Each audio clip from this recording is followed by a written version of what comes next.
Bonjour à tous, aujourd'hui je vais vous lire l'histoire de d'un personnage de la Bible qui s'appelle Abraham. Je m'appelle Abraham. Un jour, Dieu m'a dit: Abraham, quitte ton pays et va vers le pays que je te montrerai. J'ai appelé Sarah, ma femme et mes serviteurs. Nous sommes partis pour un très long voyage. Je ne savais pas où j'allais, mais je faisais confiance à Dieu.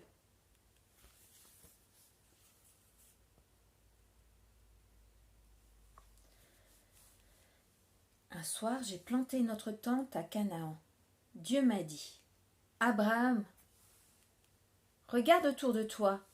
Ce pays que tu vois, je te le donne. Il est à toi, et à tes enfants, et aux enfants de tes enfants. Dieu m'a dit aussi: peux-tu compter le nombre de grains de poussière sous tes pieds et les étoiles dans le ciel? Tes enfants et les enfants de tes enfants seront aussi nombreux. Je me suis demandé: mais qu'est-ce que Dieu veut bien dire? Sarah et moi, nous n'avons jamais eu d'enfants, et nous sommes des vieillards maintenant. Un jour, 3 voyageurs sont arrivés à notre tente. Il faisait très chaud.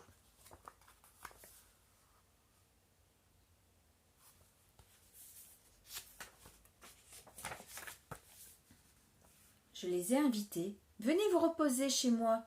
Nous allons vous apporter à boire et à manger. Ces voyageurs étaient des envoyés de Dieu. Après le repas, ils m'ont demandé: où est Sarah, ta femme? Je leur ai répondu: elle est dans la tente là-bas. Ils m'ont annoncé: bientôt ta femme aura un fils. Sarah nous écoutait. Elle a éclaté de rire. Je suis bien trop vieille pour avoir un enfant. Dieu m'a demandé: pourquoi Sarah a-t-elle ri? Rien n'est impossible pour moi. Un peu plus tard, Sarah attendait un enfant.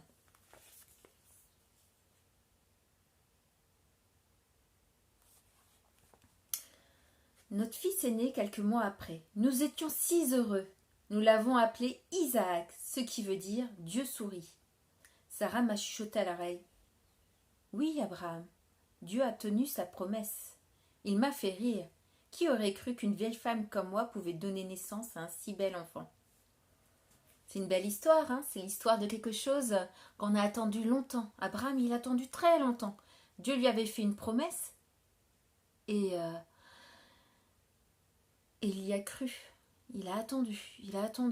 Et Dieu a tenu sa promesse. Il lui a donné un enfant. Donc, Abraham aura une très grande descendance. On le verra un peu plus tard dans la Bible. On le voit. Et c'est super.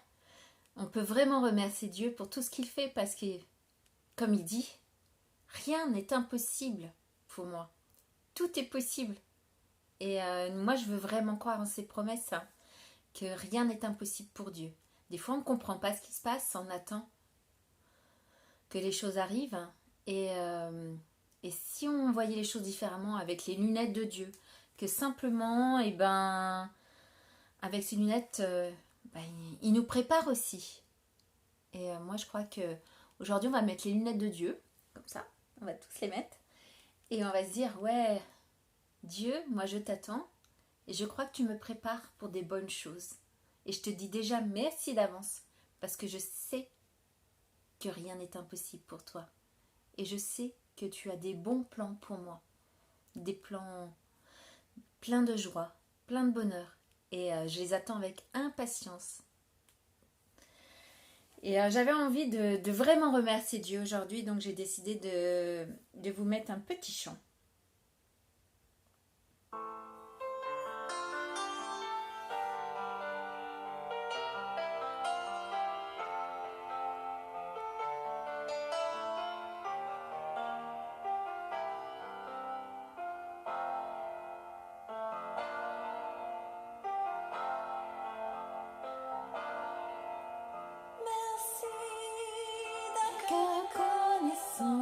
Merci, ô Seigneur, toi, foi saint, merci, car il a donné Jésus-Christ, son Fils.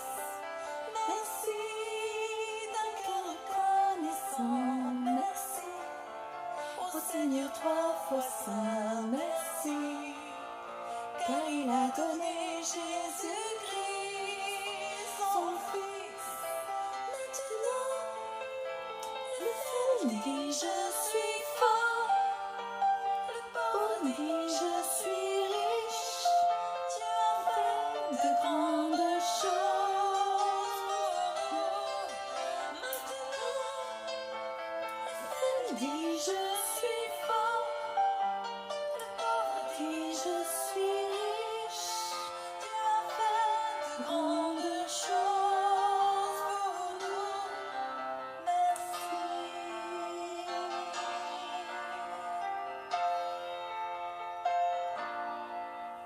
Merci d'un cœur reconnaissant. Merci au Seigneur trois fois saint. Merci, car il a donné Jésus-Christ, son Fils.